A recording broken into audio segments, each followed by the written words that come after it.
Long distance running is an ideal sport for Filipinos. Yes, sir. Okay.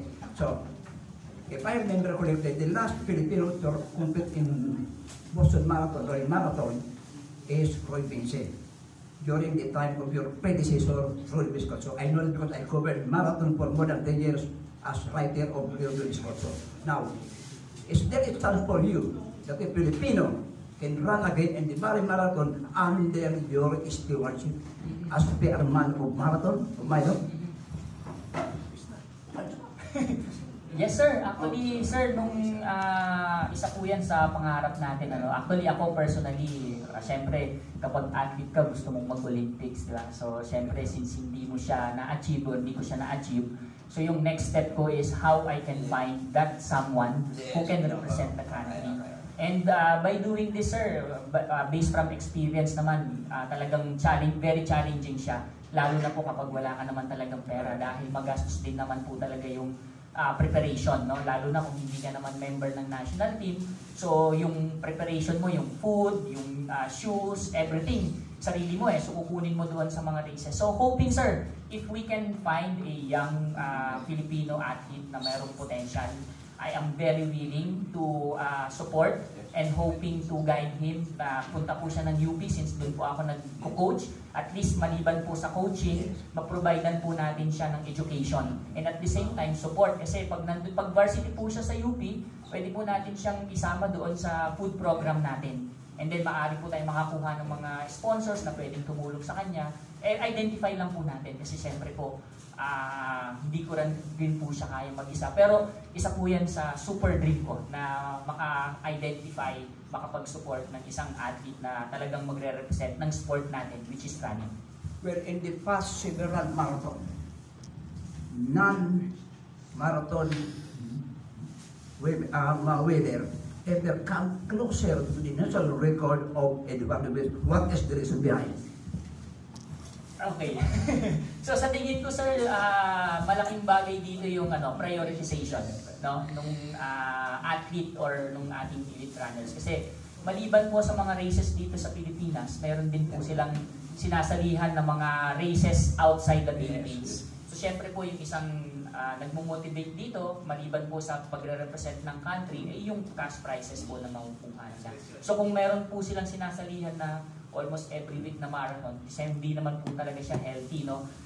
Ako po as a coach, sinasuggest ko po at least 1 marathon in a year or maximum of 2 marathon in a year. Kasi yung recovery ay talagang mahaba siya, no? Ito naman po ay valid lang po siya doon sa mga elite runners. Pero yung mga regular na runners naman, pwede naman po silang mag-join ng multiple, depende doon sa preparation nila. Would you consider or do you consider the winner, men and women, in the 2024 marathon will represent the Philippines in the Southeast Asian Games in Thailand? Sa tingin ko, sir, ang mag-identify po dito ay ang Patafa, no? So, in terms po of support, siguro po nandyan lang kami para pwede pong gamitin na platform yung marathon natin para po for qualifying for that identification of the national athlete. So, pwede po kami tumulong sa parte na yun. Pero in terms of recommendation, baka hindi po sa amin yun, sir. Last question. Yes, sir. I am curious to know why you come out with a 25 half marathon. Sorry, sir. With 25 half marathon. In the past 42 kilometers, why only now you come out with a half marathon?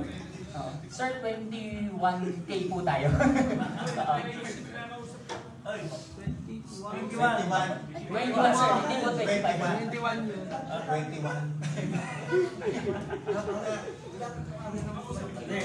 Naligaw. Coach, thank you for clarifying. Coach, yung question ko lang naman, although nagpapasalamat kami, may mga event organizer na tulad ninyo na nangangalaga sa sports. Ang tanong ko lang po, baka ho kasi lang magkaroon ng problema, legality. Kasi Manila Marathon was registered since 1981. May trademark po to sa World Registry Association and at the same time sa Association of International Marathon. And ang registered po doon si Mr. Dino Jose. And the former marathon champion himself and event organizer. nakapag-usap po ba kayo or nakapagpaalam to use Manila Marathon as title? Baka ho magkaroon lang ho ng problema dahil baka pumalag si Mr. Dinos at magkaroon kayo ng problema. Total October pa naman.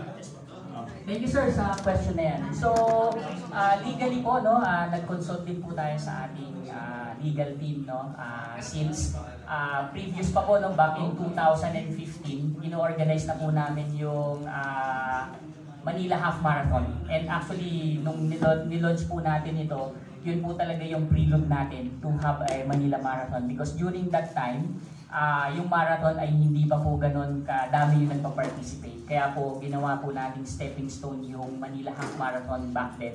But if you will check po, yung Manila Marathon, you cannot own po yung title na yun because Manila Marathon is a common name. So, actually registered din po ang aming logo. Logo lang po yung pwede mong i-register, but you cannot own the Manila Marathon. So, even po yung Cebu Half Marathon, anyone can actually register that, but no one can claim it. So, it's not exclusive because it's actually common name. So, it's generic. Okay, good morning po. Gaperas from the page of Sports Corner. Coach Rio, ang dami mong pinagkakabalaan. 2 questions muna. Ang dami mong pinagkakabalaan ng mga events, ang Run Rio. Nandyan yung Manila Marathon, yung Cebu Marathon. Of course, nakatoka din kayo sa Oka, sa Milo. At medyo na-inspiring ako dun sa isang event na ito last July.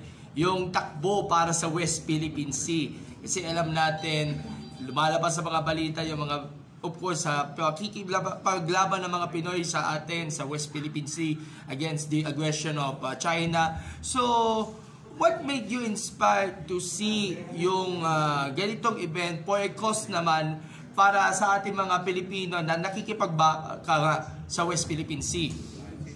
So, thank you so much for that question. Yes, tama po kayo, no? Nag-organize po tayo ng takbo para sa West Philippine Sea. Ito po ay isang advokasya ng Run Rio. No? Nakita po natin na marami po kaming races and napag-isip-isip po namin na ano po ba yung pwede nating maitulong sa bansa natin, no? Sa posisyon ng West Philippine Sea. At kami po ay naniniwala doon nga po sa advokasya nito na yung running po ay pwede namin maging platform. No? Hindi naman po tayo goal na makipag-away or makipaggera.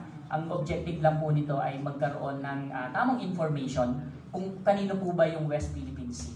No? And ginawa po natin, inorganize po natin itong race na to. So, in terms of support po, ito po ay nanggaling sa Run Rio. No? So, since marami po kaming mga races na ginagawa, eh nga po napag-isip-isip namin na ano ba yung pwedeng magkaroon ng impact sa mga runners dito sa Pilipinas. So, meron po tayong Earth Day Run, no? Naka-focus naman ito sa ating environment, no? Meron din po tayong race na dalawa na naka-dedicate for LGBTQI, no? Na yung Pride Run noong June. And then meron din po tayong Women's Run PH na naka-focus po sa women's community. So yung Run Rio po ay nag-create ng mga brands to identify kung ano po yung pwede natin gawin na merong impact not only for our country but also for the specific community. And kami po ay very proud na nagawa po namin ito this year, yung 4 po, yung 4 po na sinabi ko na advokasya natin at maganda po yung impact, no, na LGBTQI,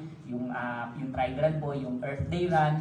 Ito po ay lahat halos ay sold out. So yung West Philippine Sea po, nakita po natin yung ano tawag nito, success, no? So nagkaroon po tayo ng mga iba pang lugar na pagpupuntahan. So yung original lang po dito ay 3 location.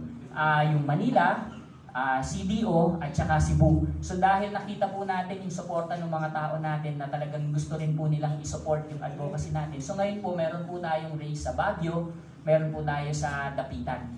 So, yun po yung nadagdag natin ng mga races. Na sana po ay masupport po ng mga runners natin doon sa mga lugar na yon na sumali po sila. Kasi po, 100% po ng proceed doon sa registration na ito ay pinapagawa po natin ng books para po ito sa mga proper information na binibigay natin doon sa mga bawat runner para po makuha nila yung information kung kanino po ba talaga yung West Philippine Sea.